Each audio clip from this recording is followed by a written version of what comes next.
Hey everybody, how's it going? Sorry for the delay. Uh, I just realized that while I was setting up some functions on the phone that we're going live. So, welcome, hello. And a lot of times when I'll start a stream, I'll change the time by 5 or 10 minutes, and it will not inform you guys. I don't think. Because on my clock I have it changed to 7:15. So did any of you guys get that notice about 20 minutes ago that it'd be 7:15? Just curious.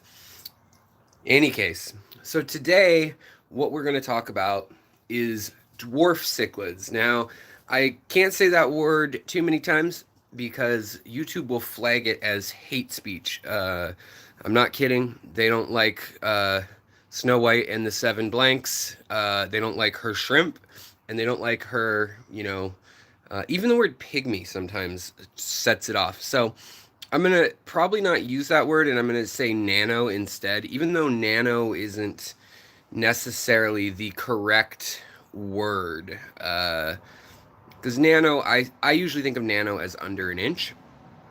And most of these cichlids that we're going to talk about are going to be under 3 inches and able to stay in a 10-gallon as a pair with some fry, and then maybe able to stay in a 20-gallon with a grow out of their fry. So I think a lot of people assume that cichlids are harder to take care of than they actually are. They're not a next level fish in many cases. There are some cichlids that are very difficult to take care of and that are very touchy, but we'll get there. We'll talk about that. And you can really go from very small, like checkerboard cichlids and shellies, multifasciatus, that are, an inch. The females are an inch long, the males are maybe 2. And then you can kind of go up a size to like nanocromis and things like that, which are still very narrow and are similar to a Kribensis, but a little more narrow. And then you get up into the Kribensis, and maybe right before that I'd say Apistos, but then you're into angelfish territory, that size, and into other fish that are, I don't know, people don't always think of angelfish as cichlids, or acaras as cichlids, or convict cichlids as cichlids. But those are some other ones that are right on that border there, where they could live in a 20 long, no problem, but you might not want to keep them in a 10. So we'll probably try to focus on some of the smaller ones and just kind of talking a little bit about them and so forth and so on. I need to change 1 or 2 settings really quick, so I'm going to leave you looking at the tank for just one moment while I dial this stuff in. Apologies, and I will be right back. But here is, there should be some nanochromos in here, and I'll hunt for them while I change these audio settings really quick and get dialed in as people filter in. So here we go. Let's turn this around. All right, let's hunt for them while we're fixing that.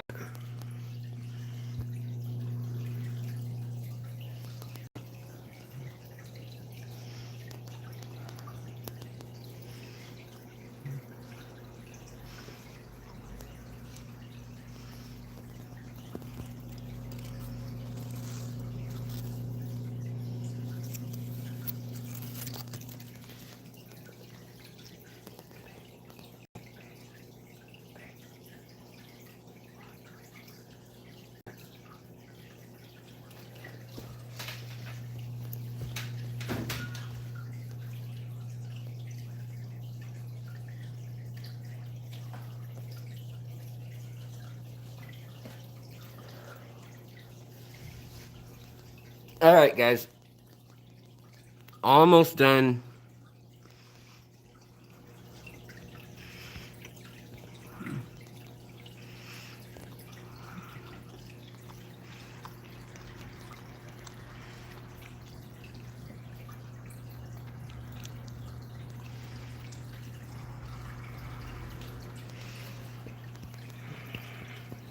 All right, so let's hop over to the other tank real quick. I got one more thing I want to try with the sound, the way it's going to save and load. I apologize that my laptop crashed, and it may be dead. I don't know, which is a real bummer if it's a MacBook Pro. So now I'm just using the phone, and so I have to run all the audio, all the save, everything through there. So I'm trying to meddle with a setting really quick. I apologize, and we'll be on track. And somebody in the comments, I'm sure, can say, video actually starts at 6 minutes and 20 seconds or whatever. But for now, check out the angelfish and the Kribensis. The Kribensis have babies in this cave right here. And the angelfish, the blue ones, just had babies. And the gold one and Sergio just had eggs, which they decided to eat before I even grabbed them. So, and here's the cribs that are, yeah, how does the sound, is the sound coming in good? You guys hear it all right?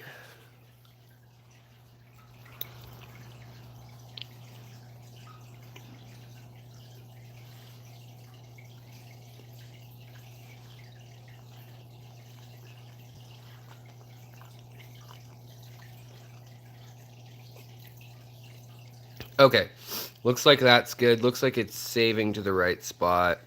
And then one more setting here I'm monkeying with, and we'll get into it.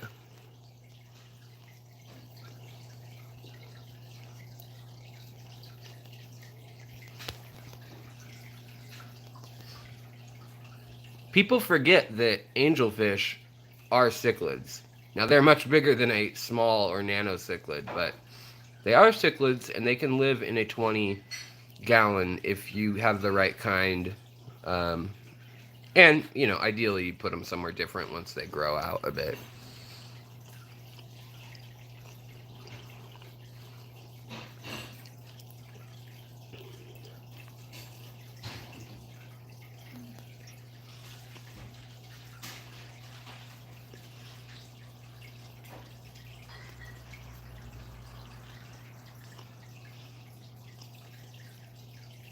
All right, can you guys still hear me? Testing, 1, 2, testing, 1, 2.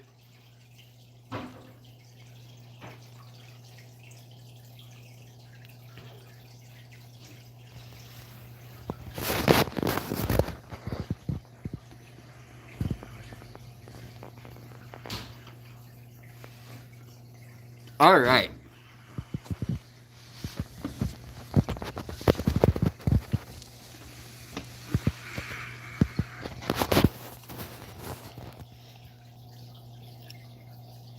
How is everybody doing? Good to see all you in here. Wow. We have a lot of people in here. Jantax, Pete, Muppet, DR Sulik. Let's see here. Goose Not Maverick, always good to see you. Bob, Chevy Fish. Good to see everyone. Griffin, Learn As You Grow. Hey. Fent Cantu, hello. Rico DiGaio, Ken Zhao, Nathan Hudo, Otter Creek Aquatics, how are you doing? I hope you're doing fine. The Yeti, Carla, Kaler's Aquatics, that's Bob. How you doing, Bob? Bob, I know you know something, or a thing or two about small cichlids. So, all right, I would say that, in my opinion, the best cichlid that you're going to want to start off with, if you're new to cichlids and you want a small cichlid, maybe you've got some nano tanks, maybe you've kept guppies and live bears, but you want to keep something that's breeding, like spawning. I think the most charming cichlid to really get into, honestly, is probably an Apistograma or a Kribensis. Those are my favorite choices. I would also say that a Bolivian or Colombian ram are awesome fish. They're beautiful. The German blue ram, electric gold ram. There's a lot of variations of a lot of these fish because they have bright color, they have bright markings, and each collection point where they're found in the wild, maybe it's a 600-mile-long river and they live all along it, may have different color morphs. And so they definitely have different looks. And right now, this is a hybrid Kribensis that I have. So they've just recently renamed how they do the naming of Kribensis. And Kribensis tinniatus used to be a group that had a whole bunch of fish in it. Had the lacunja, the bupindi, the maliwe, the Nigerian red, gold belly, all sorts of different cribs that were albino cribs, all sorts of different cribs, but pretty much characterized by the female having this pot belly with that purple, pink, or red, and then the stripes along their side. And then on some of them, they have the dot on their tail and leopard print on their fins. Now, what you're seeing here is actually a hybrid, and these are a mixture of my Kribensis pulchers and my Kribensis Nigerian red and bupindi at one point. I've also had lacunja. I've had lacunja upper falls and lower falls and maliwes.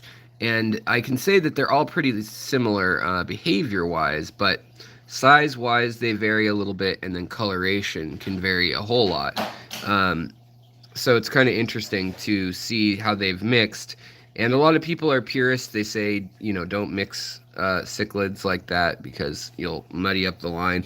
But I think as long as you're not selling them, putting them back into the hobby, and pushing it forward with whatever you've gone and done and mucked up the line, go ahead and do whatever you want. You know, it's not going to hurt the fish by any means. So in here, I wish we could see them, and I have a flashlight, but I know you won't be able to see them, so I'm kind of just holding on and waiting to see if they come out. But there are babies in here, and the mother has done a very poor job of raising these ones. She ate half the babies, and she has now apparently just swam off and decided to go hang out with her friend, her husband, her soulmate, somewhere else. So I don't know where they went to. Look, Dad's back already, and Mom should be in the cave.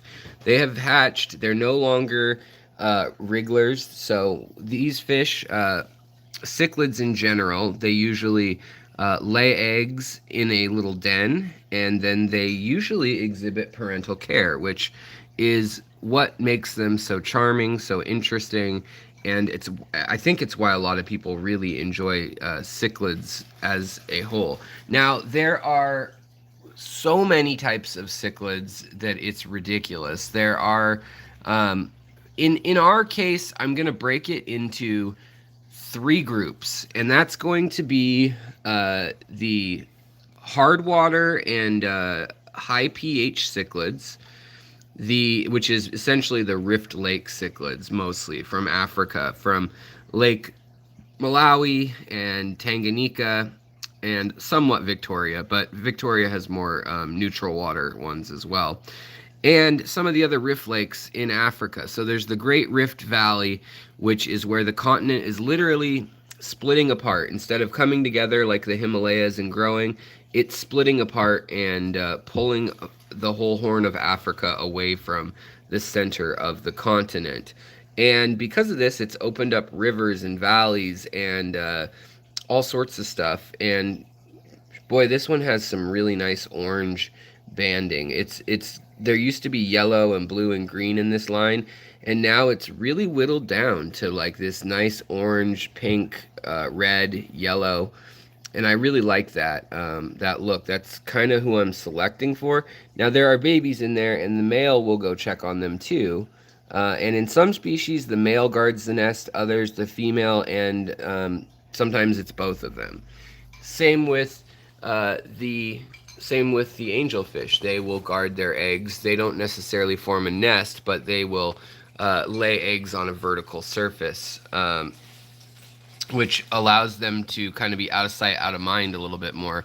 I wish you could see that, but the angelfish can swim so gracefully through these cracks in the rockery here and in between sticks that you really start to see why they evolved this specialized shape. But what I wanted to talk about is that these little guys, I think, are great for hooking you into the hobby. This is as big as they'll get as far as cribs go. These cribs are definitely full grown. They're 2 years old, this pair. And they are, I mean, from tip to tail, the male is probably only 2.5 inches. Now, some of the strains, like Pulcher versus Tinniatus, or there are actually probably, I think there's 11 Kribensis species out there, but most of them, to the untrained eye, look very similar. The things that be different are maybe instead of one big black line down the side, they have two or three, or instead of a dot on their tail, they have 5 or 6, or no dot, or so there's little changes like that occur, but as a whole, they look pretty similar. And I think that the Kribensis specifically are one of the easiest to take care of. They get along with other fish.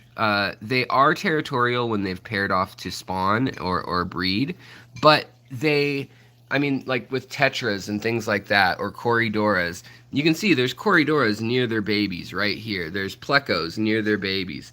And they're not freaking out. They're on alert, but they're not freaking out. They're not losing it. When you get into, Oscars, Honduran red points, various things like that, then you get into some bigger fish, but you get into some really territorial and mean fish. And with the dwarf or small cichlids, the nano cichlids, they are much, much more peaceful as a general rule. And because of this, you can have them in a smaller setup and they'll remain happy. So we'll take a look over here and see if the other pair of cribs is in here. They usually hang out back up in here or down in here under where I keep this sponge filter.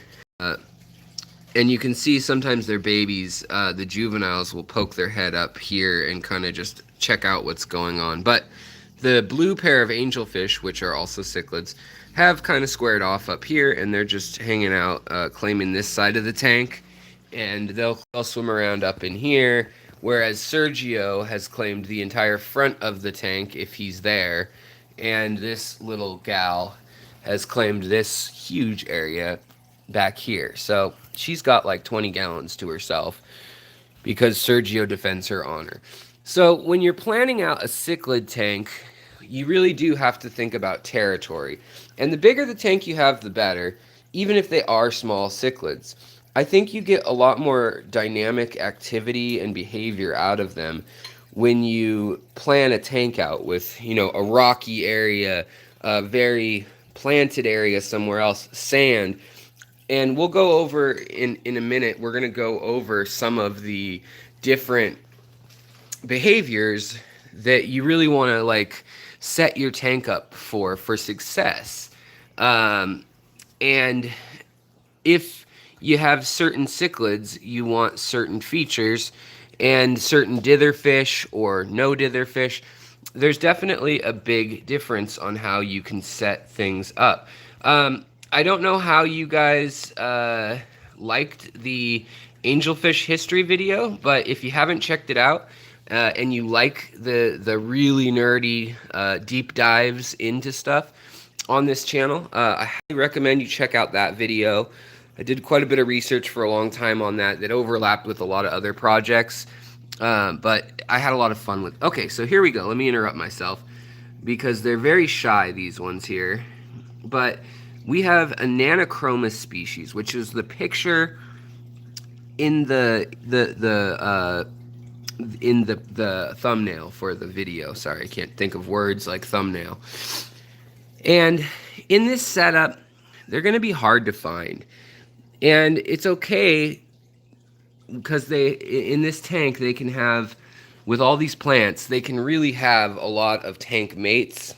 And as long as they have an area where they can have a nursery, they will be fine. If they don't have an area with a cave, with rock ledges or stacks of rocks to have babies in, they will get very stressed out, and oftentimes they won't make it. And The other thing that's important is you want to have very clean water usually. I mean, that's a good thing with all fish. But some of them, like if we're going to talk about like German rams, for instance, they really do need a nicer setup than you would perhaps be used to taking care of if you have only been keeping, say, live bearers for years or something. These fish are a little more demanding.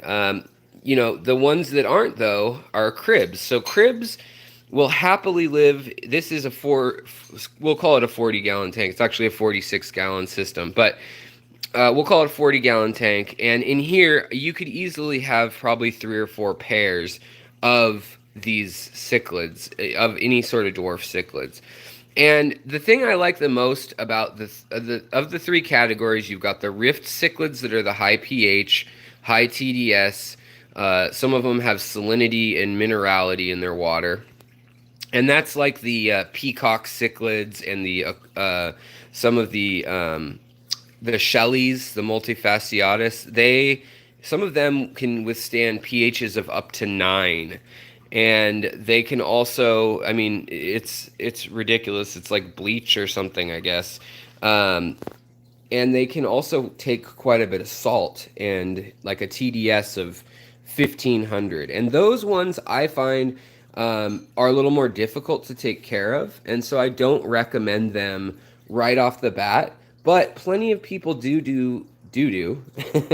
plenty of people do species only tanks, and that makes things a lot easier if you want to do that. The color is so washed out on this live stream. I don't know what is going on.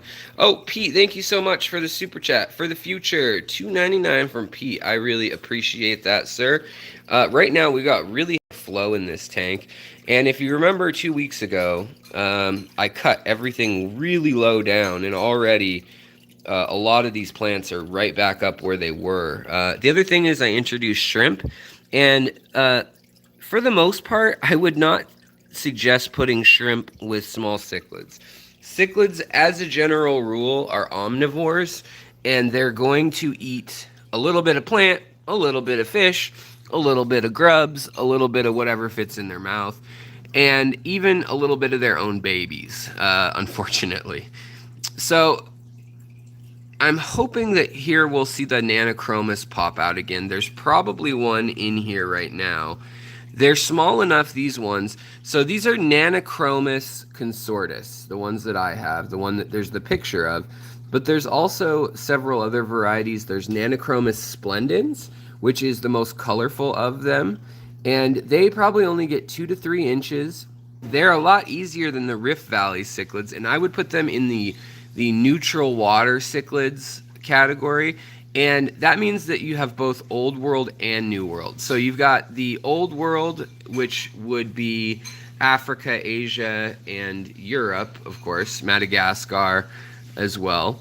And then you've got the New World cichlids, which is predominantly South America, Central America, and there are a few cichlids in North America. Definitely there's some in Mexico, but there are a few that come into the Texas area, believed to possibly even inhabit as far as Alabama, Mississippi, maybe even Florida at one point, with like the firemouths and things like that. But they're not small species usually.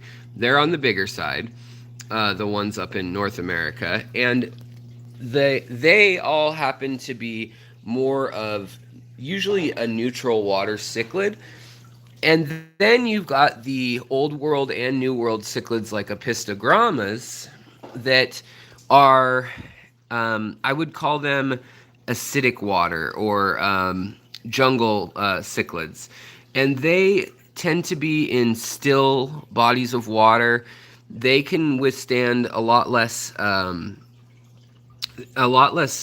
water being cleaned all the time. They can have more acidic, with catappa leaves and debris, stuff like that, in their tank. And the thing that's rough to me, in my opinion, and this is what really throws out, what just helps me decide which fish I'm going to keep, and it may help you too, is that first there's the size, but Secondly, there's what plants can I keep with it? And that's a very important question to ask yourself when you're working on putting together a tank. See, I don't know why you guys can't see. This is like blood red to me right now. And out here, it's like a pale pink. I don't understand why it's so washed out. Um, but in any case, so you can decide very quickly if you want a lot of plants. You're only going to be able to have like Kribensis, maybe some of the vals or some of the grasses, Cypress hellfry, or I suppose you might be able to get away with some blixas and some other stargrass, things like that. So here's a nanochromis, right? Well, okay, they're so shy. Um, and this is what might make you decide on having, instead of putting these guys in a 40-gallon tank, a 10-gallon tank, I would see them all the time. They have this beautiful eyeliner that makes them look like Mimi from the Drew Carey show. If you guys recall that show, that reference. They have these bright pink eyes. And then their body has that pink and purple belly again that you saw in the cribs. And these are found up to 1,500 miles away, 2,800 kilometers, 3,000 kilometers away from where they're found in Western Africa. They're also found in Central Africa. These guys are from the Inga River. These ones here, these cichlids, which are known, like I said, as the consortus. And they're found on the Inga River. And the reason I got these guns from the wet spot in Portland, Oregon, I special ordered them. They were not on the cheap side of things, or more money than I've spent in a while on fish. The reason I got them is because they will be going extinct. They have a dam planned to be built there, a hydroelectric dam.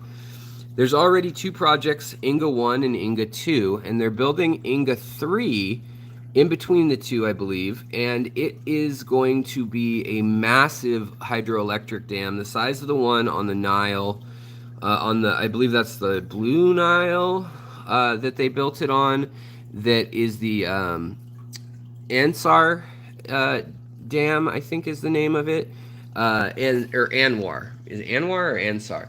Dam in Egypt, and that controls the flow of water all the way from Ethiopia down into the Egypt River Valley, the Nile River Valley, and then all the way through Sudan and Darfur and some very deserty regions. And so this dam that they're going to be putting on the Inga, it's kind of in between the Nile and the Congo, if you think about it.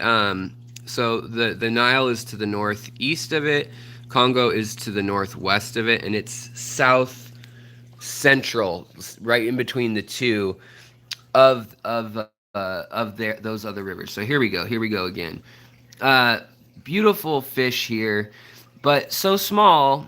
They need shallow water, and they need specific shellfish. They need specific like shrimp and snails and grubs and all sorts of other little fish, eggs, larvae, things like that, that are very specific to the region. And because of this, they've evolved there for many, many years. And Africa has an amazing amount of diversity of species. Both, if you look at the human family tree, you can see where things have been, you've got groups like the human group, the pygmies, and versus the Maasai, which branched off differently over 200,000 years ago. So 100,000 years before anybody even stepped out of Africa, as far as we have archaeological evidence, groups had stratified in Africa and were already sticking amongst themselves, divided by rivers and mountains. And the same is true of fish. Some of these, we figure it could be up to 8 million years that they have been separate. When we look at fish like up in Morocco, for instance, that may have come out of the Mediterranean Sea versus fish that may have come out of the Atlantic or the Red Sea on the Horn of Africa side. So you've got some really interesting fish, and same with Madagascar. You've got even rainbow fish and kind of oddball fish over there. Whereas Central Africa, they think that the Rift Lakes were probably populated by a handful of species of cichlids. And so it may have been that some relative of all today's cichlids came in, and maybe there were 5 or 6 species that made it up a main river. And over time, Lake Victoria formed, the river was closed off, and all of a sudden, it's a massive lake. It's, I think by volume, it is the biggest lake in the world, if not number 2.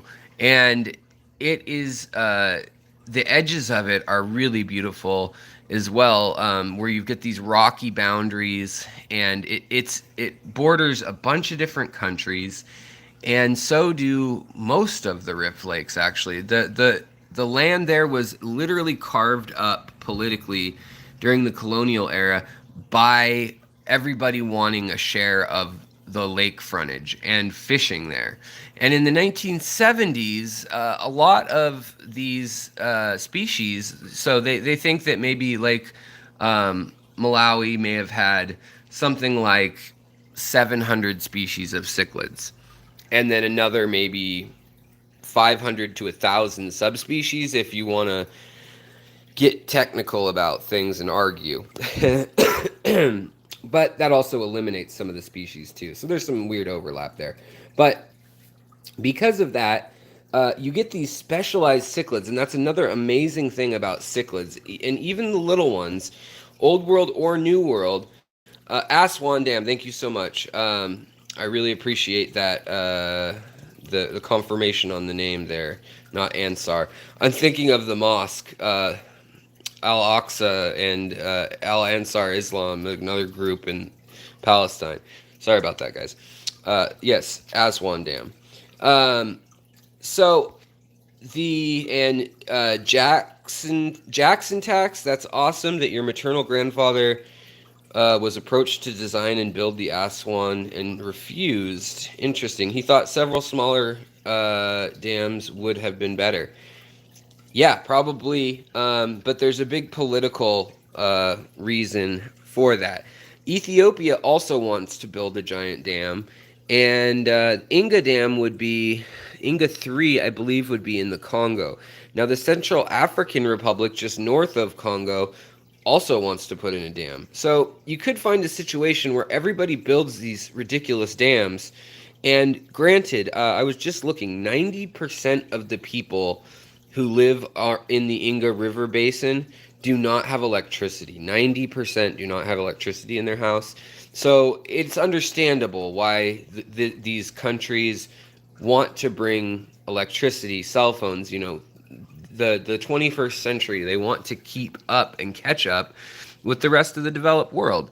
China has come in and really developed a lot as well. But as they've done so, and the U.S. and Russia during the Cold War came in and really kind of backed both sides, they ended up on the lake with all the cichlids, Lake Victoria, Lake Tanganyika, and Lake Malawi. They ended up taking the help they could get from communist influence groups 1 week, and the next week, maybe they'd take a U.S.-backed group. And this led to the area being kind of a war zone at times, like the Congo, as you know, Rwanda on the lake there. Several million people perished in the 90s due to a genocide there. The Congo, they figure 5 to 6 million people died throughout the 90s. Another 2 to 3 million people have died since the year 2000. But the populations have grown and shrunk. But overall, the tendency in Africa, with things like antibiotics, with new technology, it's a trend of growing. And because of this, they've introduced things like the Nile perch, aka tilapia, to the lakes, and that has decimated the lakes. And so even though you've got this really adaptable fish that people are now able to eat, and it saved people from starvation probably in many cases, um, it's taking over the territory of some of these wonderfully diverse and interesting species. So I just want to implore you guys now to look at what's out there and explore the options of what fish you want to keep. I have a book over here that we're going to flip through, and it is one of the best guides. It's an older one. And I think we'll leave my wife alone so that I'm not going to film you, honey. You relax. We're going to leave my wife alone. We're going to hop downstairs to the fish room, and we're going to check out a couple species of cichlids that I would recommend that are small. And we can talk about the pros and cons of some of them as we do so. Let's see here. We're going to... Where can we set up that I can charge the phone to? Having some issues with everything being set up right today. Alright, let's see here. Just on cue, guys, I just got the plug in your phone alert. Alright, so I also have some cichlids downstairs, and we can look at them in a moment, but let's switch things up. Instead of looking at the fish tank, this book is great. By the way, everyone who was laughing at my fingernails, oh, I stepped it up a notch.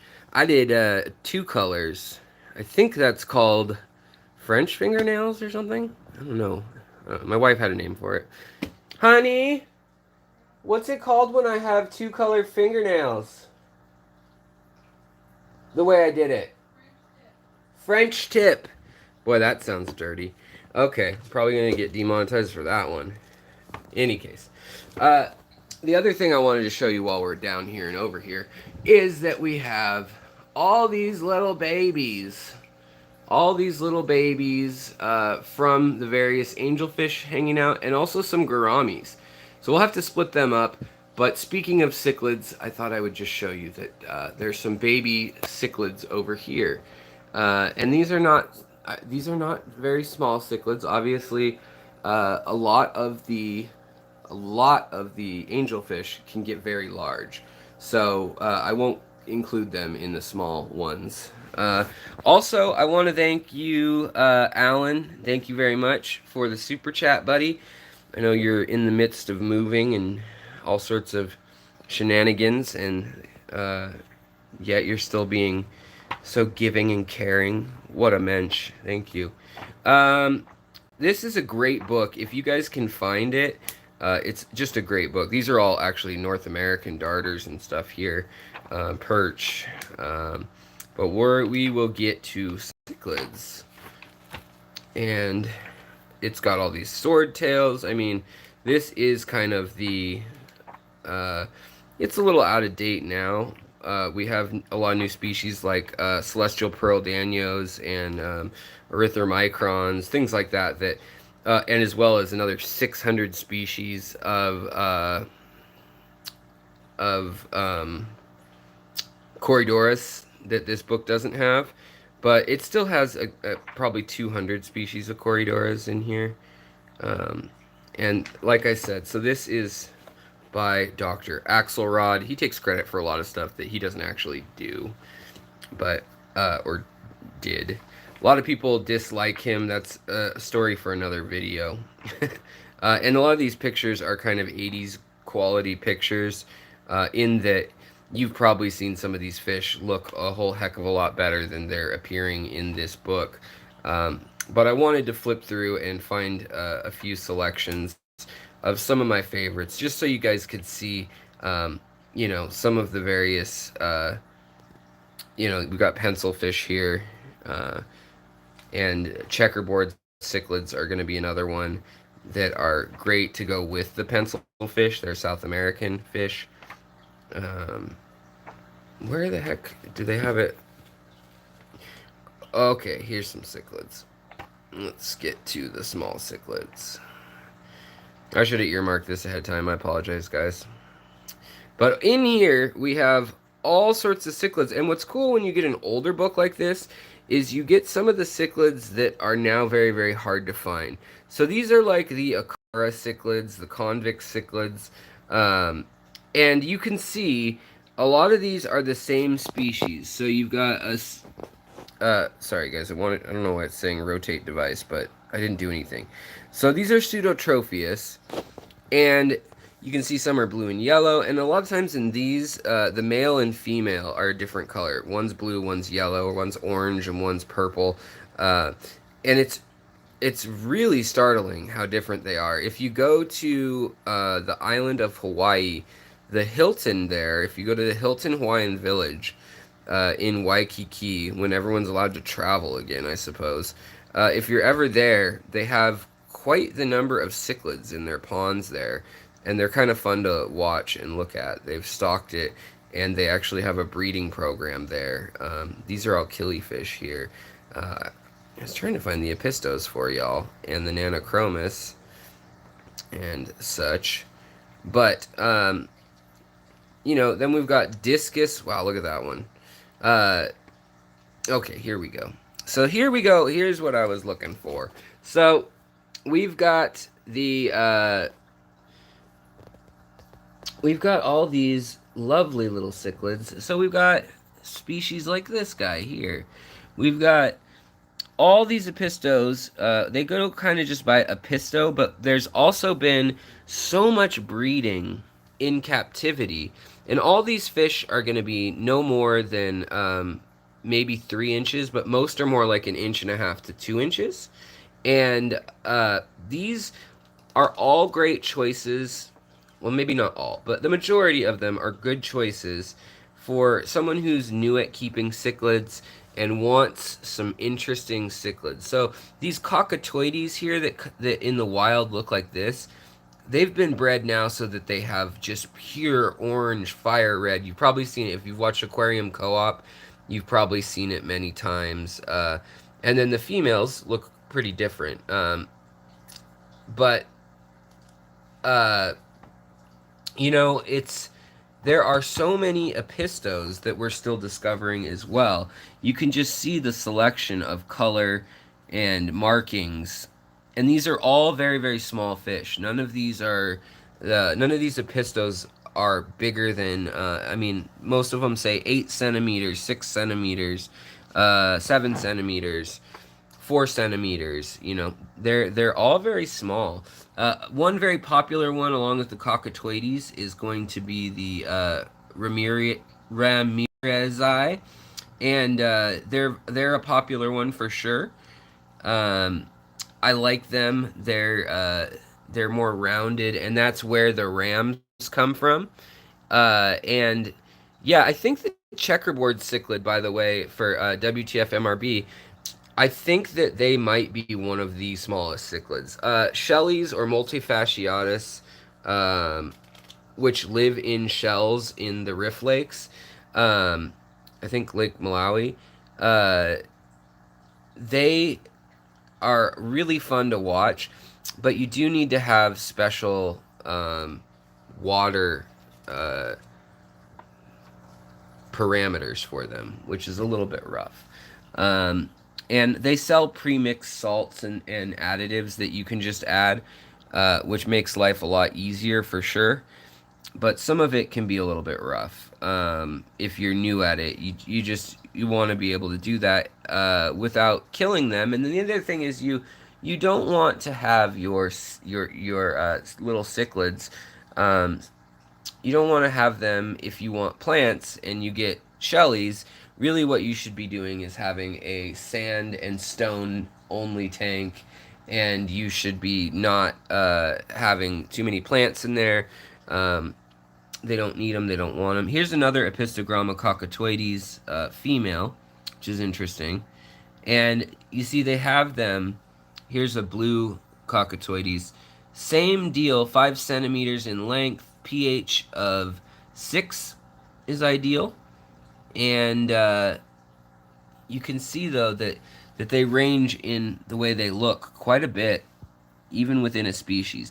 I have no idea how they, out in the wild, without a reference guide or anything, who has cataloged these so well. It is very impressive. But along with these fish, which actually have, you know, like you see here, pH of 6.5. So 7 is neutral. And so these guys are very easy to keep, along with the cribs that we looked at upstairs and the Nanochromis species. They're very easy to keep. Another great one is the Apistograma McMasteri, and people have taken all sorts of different variations of this. A lot of them were bred in the Czech Republic, and as well as in Ukraine and Russia during the Cold War. So they had them, and they specifically bred them in clubs, and then they traded with other communist Eastern Bloc countries, and regions would get known for a specific species that was given to them by the government, and they would tinker with it and try to water parameter equals vodka, metal and French fries, good one. And as you can see here too, angelfish, there's 3 species of angelfish. We're not going to really go into them. If you want to hear about angelfish, I just had a 40-minute video on them that you can check out, and I'd appreciate it if you did, actually. But they're a fun fish as well. It's just they're too much trouble for what we're talking about, these entry level ones. So the other thing that we have in this smaller size in the same type of water are the acaras. So we have some of these smaller fish. They're also showing here geophagus, which are earth eaters, is what they're known as. These are much bigger cichlids. These are 15 centimeters, so that's much bigger. Oscars as well. They are much meaner. Piranhas. There's all sorts of mean cichlids. Meredith, thank you so much. $4.99 super chat. Hey, nice topic. Can't wait to build my shelly tank. Need deciding which kind of shellies to do. Yeah, there are several. There are definitely several types of shellies that you can choose from. I can maybe do an episode just on shellies, narrow it down. Tonight, I just kind of wanted to kind of expose you guys and discuss a couple of the cichlids that people a lot of times think are out of reach, or they think they're really exotic, or that they just, I don't know how to take care of those. And really, if you're new at it, avoid the Rift Lake cichlids, and you can really find some of very easy to take care of cichlids that will tolerate neutral water. They'll spawn for you, and they aren't big, and they aren't super mean. So there are some really good ones in the hobby. And in this book, I could go to the index, but I just feel like the way this is organized is a little odd, in that there'll be a random cichlid mixed in with like piranhas, right? So I'm just kind of flipping through to make sure we don't miss anything that I wanted to touch on. But the other cichlids that are really great, the little acaras and the little rainbow fish, they're called sometimes.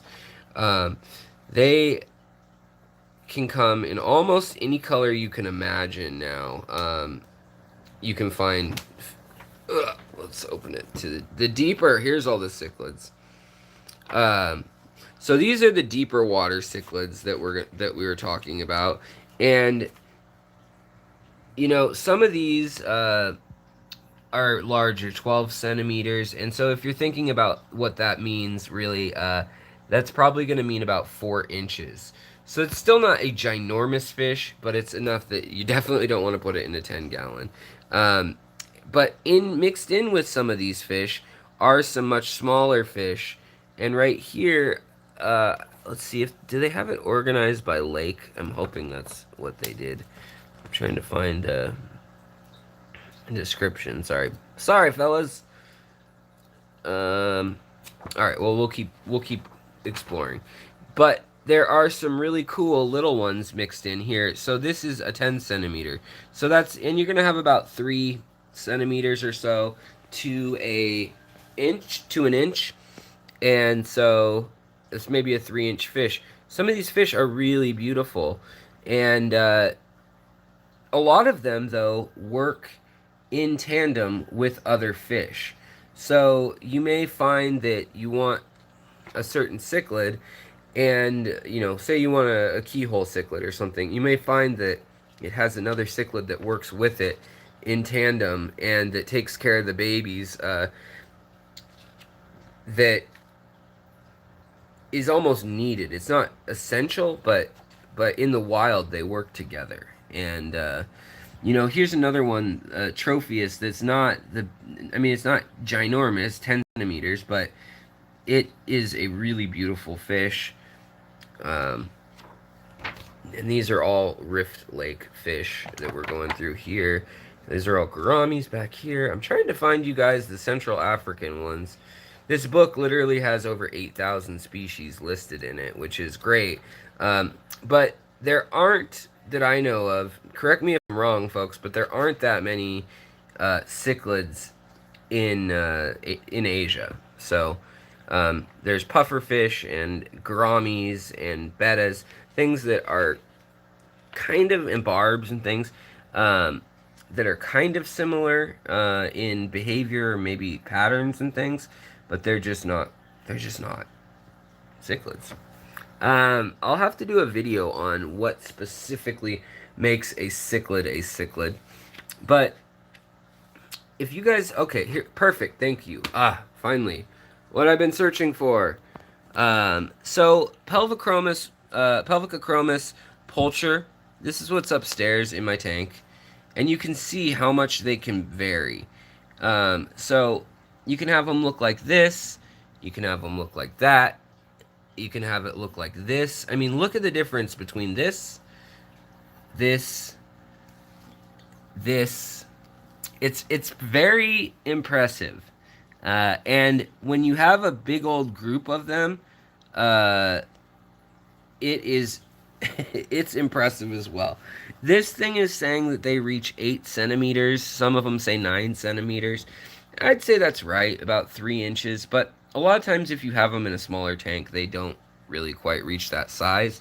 I found out something interesting the other day, and I maybe intuitively knew this, but I didn't realize exactly how it worked, and was kind of like smacked my forehead and was like, oh, duh, when I thought about it. And that is that when you have fish in a tank, and this happens with goldfish specifically, when you have them in a tank and they are living in there and you don't do enough water changes, you'll actually, they have enough growth hormone, like just like human growth hormone, those fish growth hormones, and they'll have enough of that in the water that it can actually trick their endocrine system into not developing quite the same, and they won't grow as fast or as large, and they will stay runts.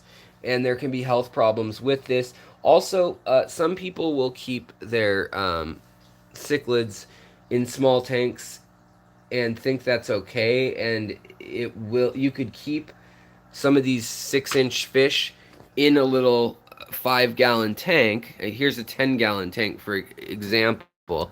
It's pretty small. I mean, you want to put a pair in there with some babies. A pistos would be fine, but really a 20 long is going to be a much better choice for most of these cichlids. A 15 would work too, just fine. It gives them a little more height, but it depends. Some only swim in the bottom water, some swim in the top. But most of these fish, these Central African cichlids here, these Kribensis, they hang out down low in the water, and they'll swim around, they'll hunt, they'll take their babies and kind of do little forays out around the tank, which is just adorable. And also they'll wait with their babies. I've got lots of videos on the channel of that if you want to watch them with their babies, both them spawning, their mating dances. Every species has different little quirks as far as, maybe they have this black spot, so it looks like an eye, and so they'll swim forwards and then backwards to confuse predators. Or maybe they'll do a shimmy shake because they have iridescent color here, and only when they're tilted sideways does it catch the eye of uh, the other its mate. But in here we've got, in the form of Kribensis, we've got pelvicachromis subculatus. We've got pelvicachromis humulus. We've also got, these are the ones like upstairs, nanochromis, like the ones I have, kind of. They're very similar, but they're longer. I mean, you guys can probably see how these evolved. Uh, Very similar. They're just stretched longer. These are in faster rivers with sandier bottoms, whereas these guys are in more slow-moving streams up in Cameroon, Nigeria, Sierra Leone, Cote d'Ivoire. They're living in kind of flooded out forests and creeks, with maybe some gravel and maybe some Java fern. Well, not Java fern, but some African bulbitis. Or I said Java fern because it's in the picture, but it's not from Africa, obviously. It's from Java. And then, there's all sorts of kind of oddball ones that either are no longer found in the wild because they have just kind of lost track of them, where to find them. Sorry about that noise there. Let's see here. Oh, it says Alex is streaming on the secret history, living in your aquarium. Thanks, phone. I appreciate that interruption for that. But then we've got Nanochromis parulus. That's another popular one. And you can see there's some that are white. There's some that are melanistic. There's some that have like darker colors. And there's just a lot of selection here. Look at the different colors in the finnage and the different shapes of heads. So it's been kind of funky the way they've tried to catalog them and describe them. But my poultures looked mostly like this. And the females did not have rounded heads, like sometimes some of these species, they have more rounded heads, the females do. And that's not always the case. The main thing I look for is the big swollen belly for most of the females. But these tinniatus, instead of being called tinniatus now, they're going by where they were collected. So this is a Maliwe, I can tell for sure, with all this yellow. They have the yellow and the big blue eye. And so everything's getting renamed right now, which is a pain in the butt. This one looks like in captivity. This is probably like a Bapindi or a Lacunja with hybridized with something else up top. And then you've got other species like Rolofii, sorry, and Subculatus. It's very hard sometimes for me to understand how and why they're calling these different species, or why why is this not a different species here than here. I guess it's because your tabby cat can have black kittens or orange kittens, same kind of deal. But these are all just different variations of either a poulture or a tinniatus. And that's one thing, though, that is fun. You can have a lot of fun breeding them and getting different reactions. And the male and female, like I said, take care of their young, and it's just a boatload of fun to watch them take care of them. And that's where I suggest having some dither fish, because it makes it so that if there's little fish, they know they're not worrying about big predatory fish hunting their babies. So like tetras or danios or something like that is always nice to have on hand in your tanks. And that's why I recommend the 20-gallon tank rather than the smaller 5 or 10-gallon tank. Boy, look at this puffer. Pretty cool. We're getting into bettas. I was hoping we'd find the last group of cichlids. The convicts and the acaras, all that stuff. But I'm seeing barbs. Folks. Look at these fish. So there's definitely in the lakes, in the African lakes, you're gonna get some of the craziest species of fish. But again, some of these get very large. Others not so much. 7 centimeters. Um, that's very small, in my opinion. And you got here Indian and African leaf fish. Um, but the cool thing about the Rift Lakes is that there's been 600 different, or 700 different niches where, maybe this narrow one swims very fast and jumps out of the water and eats bugs only. And these ones down here only dig holes and eat snails, Another one will only eat the biofilm off the body of the biggest ones around. So there's very specialized cichlids, and on those ones, it's very hard to keep in captivity. But here we go. Here's these guys that are, they're really good for. These are pseudotrophius. These are great for. If you have a community tank of African cichlids from, Victoria or Tanganyika, these are some really fun ones that, like I said, have a lot of different colors. They've been bred in captivity too. You can also get some miniature versions of larger species. I know that flower horns and things like that they've bred from wild fish, they've crossed and created. They're working on making them smaller and things like that. So there will be a lot of new cichlids coming out in the years to follow for sure. But here, look at this one. It's like a fire and ice type thing. And these Acaras are very cool. Definitely love them. And then you can generally tell the bigger ones have kind of a big knobby forehead. And it's called a nuchal hump. And helps them locate, they think, possibly like different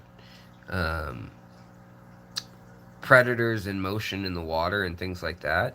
So kind of interesting. But over here, we've got the pseudotrophius too. And some of these are of a small enough size, they're 2 to 3 inches, that they can be kind of fun too in the hobby. But you're going to need to match the pH of like 8 or the TDS that's very high. And that's what makes it tricky to keep these things. Now, some of these fish, 33 centimeters, 40 centimeters, some of these are big, like sports fish, food fish.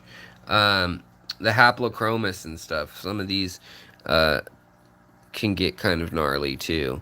But I just wanted to recommend them. The green terrors and Oscars and all those those are New World cichlids.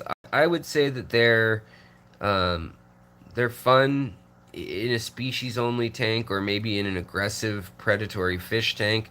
You get some big catfish with them or something. But they're definitely not small. They definitely require a lot of work, a lot of food, and I think anybody jumping in should start with these smaller varieties, with the Apistos, and there's so much variety in these that I feel like you could be keeping these just Apistos or just cribs, and still, I mean, all these species, you would not get sick of finding a species you like. However, the sad part is a lot of them are now gone in the wild, like I was saying. I love this one, but I've never seen it looking like that anyways for sale. This is another really popular one, the Borelli. Hongsloi is another popular one that I currently have. And then the Apistograma agazizii, there's some of these that are super red and orange flash. Here's one. You've probably seen these on Aquarium Co-op's channel. These are a great starting cichlid here too. And I would have recommended the mikrogeophagus, the rams and things, but I would say not so much. And here's the checkerboard cichlids, the filamentosas too.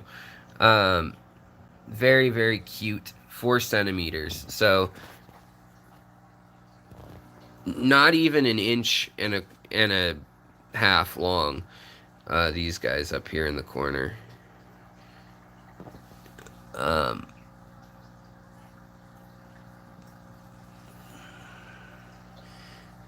And then more Apistos. Just, yeah, so this is a great book. Lots of good reference stuff, just visually anyways. But over here, then we start getting into big cichlids. And there are some really beautiful ones, but they are a different ball game, especially when you start getting into like wolffish or dovi and the green terrors, red devils. You know, these ones get much more violent. There you can see more nuchal humps going on their heads, and yeah, it's just an interesting selection. But if I were you, or if I were new to this, I would recommend getting a ram, Bolivian or a German or Colombian ram. I would recommend those as next level cichlids probably, as well as the more predatory cichlids as next level cichlids. And then even shellies and things like that. If you feel comfortable in creating a water chemistry that is very stable, but it's going to require work from you, then I say go for it, you know. But with the shellies, with the multifasciatus, and pretty much any of the Rift Lake cichlids, you're just going to have a bit of a harder time dialing in what they need. And that's why the cribs, which can live in so many different types of water, I mean, just as long as it's around neutral, are just, they're a beautiful fish. They have a lot of personality, and they can live in a community tank with a very wide variety of other fish. So one sec here. Let me check something out.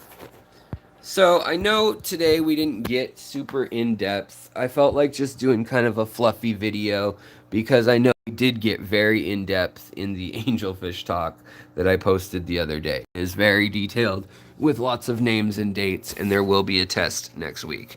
But over here, we've got our angelfish. They had a bunch of babies in here. I made a whole video yesterday saying, oh guys, look, they had babies in this tank, and I didn't even expect it. I didn't know it. And they ended up eating most of them this morning. As soon as I shed a light on them, gone. Wait, gosh dang it. There was seriously just a cichlid. A second. There we go. So right here is a tinniatus, Kribensis tinniatus that's young. This one's probably a little over 6 months old. It'll start to get color, and I'll be able to sex it soon. But they're growing out in here. There's a few of them in here. I think there's about 6 of them in here right now. And like you can see, they're getting along just fine with danios, with angelfish, with plecos, cories, pandagaras, and then the other fish that's in here that I really think is a fun one, you know, is the Honduran red points. They are a form of convict cichlid, but they're a little bigger. I wouldn't call them nano cichlids by, I guess by no stretch would I call them that. But they, here you go. Here's one right here. But they can make for a really dynamic community tank, especially if you guys want to get a very large tank. I mean, schools of such colorful fish, really, really captivating. Here's another, this is tinniatus, pelvicachromis tinniatus, that's coloring up. It looks like this will be a male, a little more angular than rounded, is in the finnage. And then up here, this little guy was raised from a baby that was super teeny. I got them the day they were hatched from Aquarium Zen when I worked there. So that's been since last March, I suppose. So he's about a year and 2 months old now, and pretty much full grown and ready to spawn. But out of the 5 fry I had, only he survived past friedom. Friedom! Braveheart, anybody? But still, not a huge fish, you can see. I mean, he might fill out a little bit more. Not as nippy as the angelfish. The fact that he's alone, he doesn't really claim a territory. He's just kind of lost. And some people will say that you shouldn't keep him alone, but he's okay. He's got other fish in here, like the balloon mollies or the balloon barbs. Sorry, guys, and he'll be just fine. Just chilling. So that's kind of the extent of what's going on as far as my cichlids go. And we've got more baby cichlids growing out in here. If we can find, oh, there's one on the glass right there. Super young, just above the age of wiggler. Wigglers they have sticky heads, and their parents stick them on stuff and then swim away and just leave them there for 5 or 6 days. And then at some point they get bigger and they become self-swimming, like these guys, and they form a spinal column and some decent peepers on them, and they need to start eating stuff like vinegar eels. So this tank, I'll have to be feeding these guys several times a day. And the cool thing about cichlids is, in theory, they will take care of their young. It's just, it takes some practice with certain species, certain setups. Sometimes they don't quite get the hang of it right away. These ones, these are the angelfish here. And you can see they've got food in their bellies, which is good. I'm going to give them some vinegar eels to kind of close out the video. We'll watch them eat the vinegar eels live. Alright, guys, you hungry? So I have to be careful with this because there is the pH of that is kind of strong for them, but as you can see, it's being shared with all the tank water in here. So we got 20 gallons to share, and now they can eat all the little worms they want, the little nematodes. We'll see if we can see what we can see. Let's see here. Can we see any of them eating? This is the very hard stage if you're going to raise these on your own, and you don't have an ecosystem in your tank full of little critters and like hydra and daphnia and seed shrimp.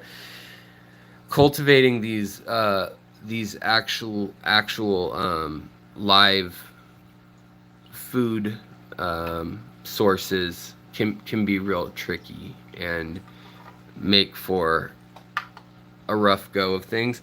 But once you get them about 2 weeks older than this and eating either flake food or other food, then they'll do a lot better. Like baby brine shrimp even's a lot easier than the vinegar eels. They just can be tricky little buggers. So we're gonna put more vinegar eels in, and because the vinegar is acidic, it's gonna throw off this little tank, but it has a little flow out port here, and so hopefully the acidity can go up for a little while, and then they can eat, and it'll filter out back to the main tank. But it looks like they're swimming around more busy than they were. You can see the little white dots and little white wigglies right here, very teeny, and that's what they need to survive at that size.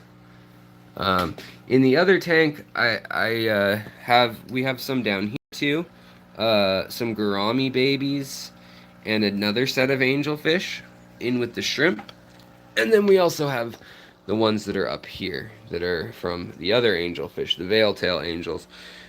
They're Scalara species, and right now they like to hang out up high with the little baby shrimp too, up in the duckweed.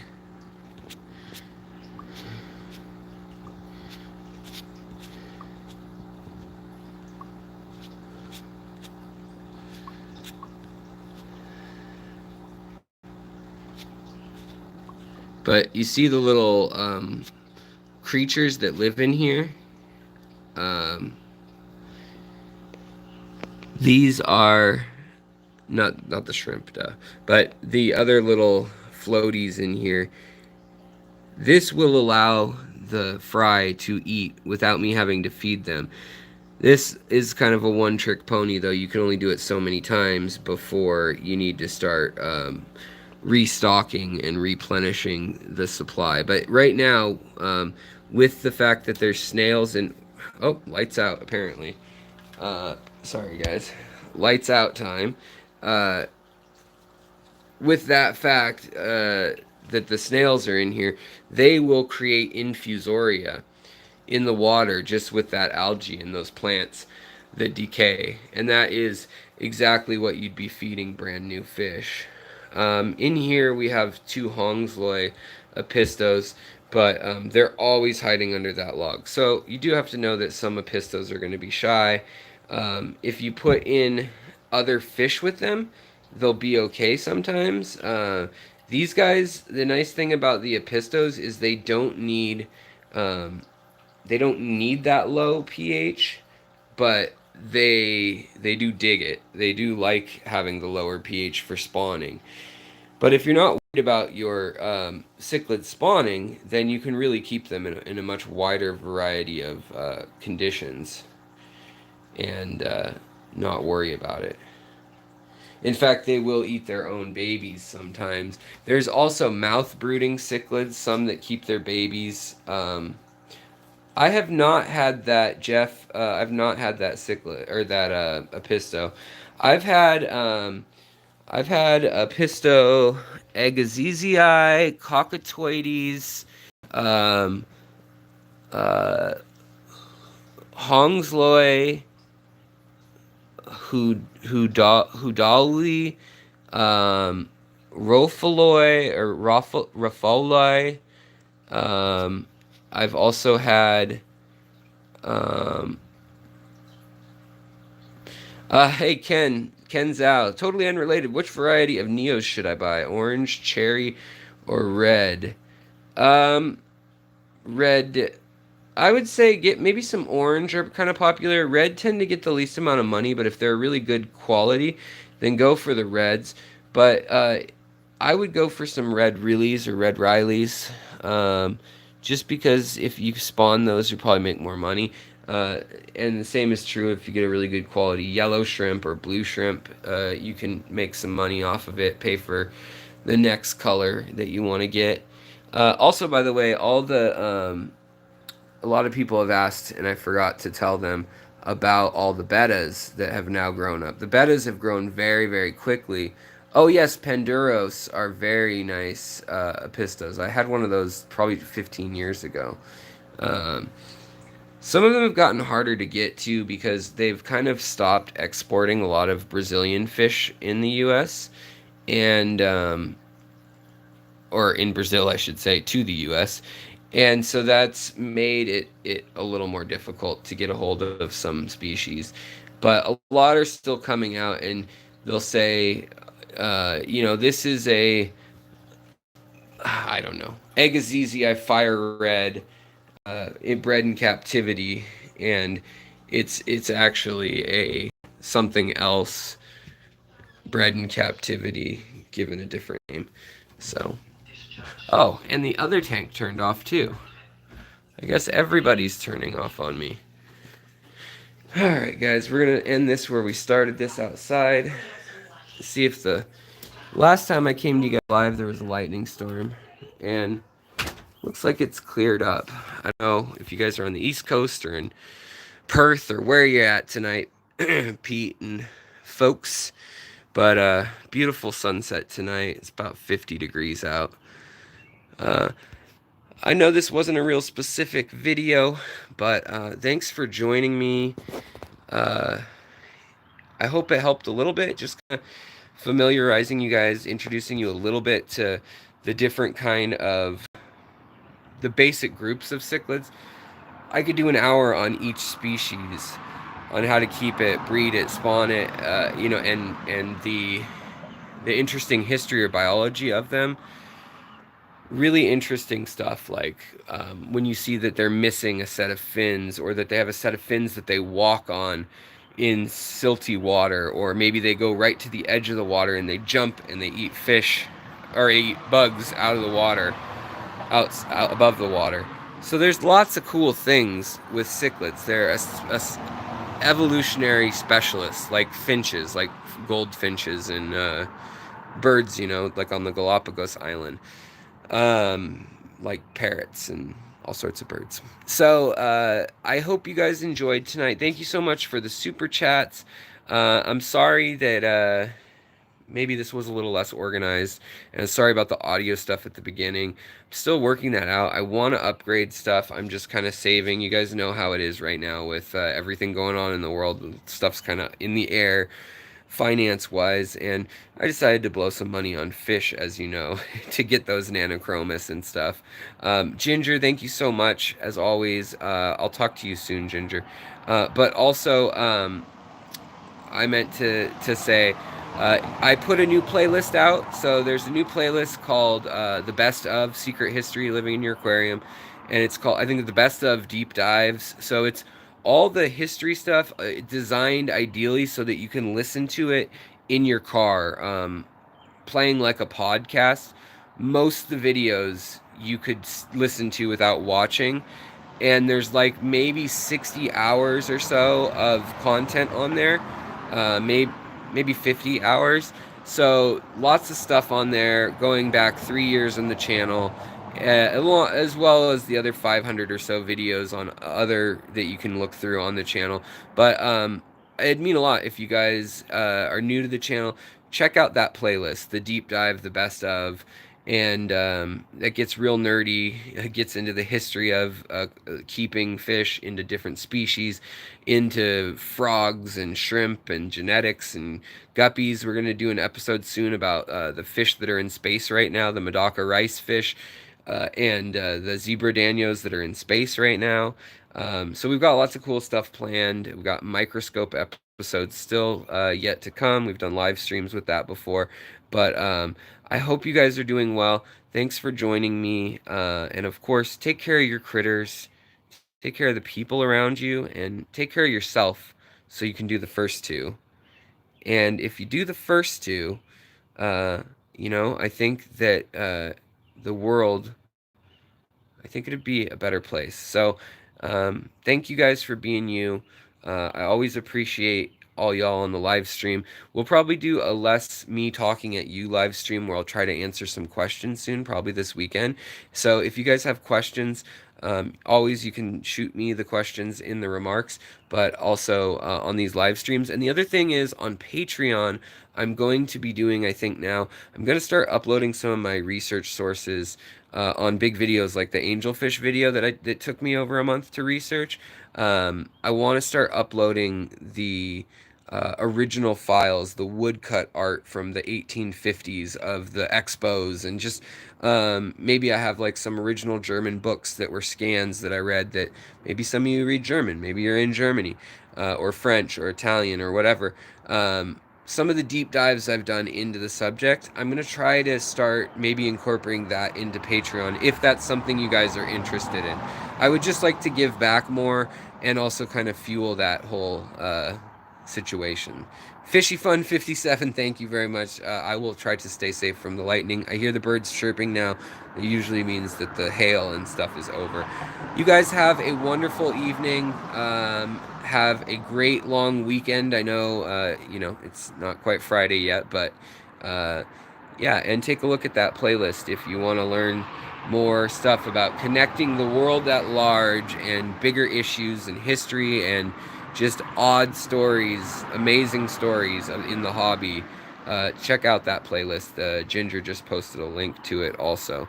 I'll talk to you guys later, and have a wonderful day, evening, morning, night, wherever you are in the world.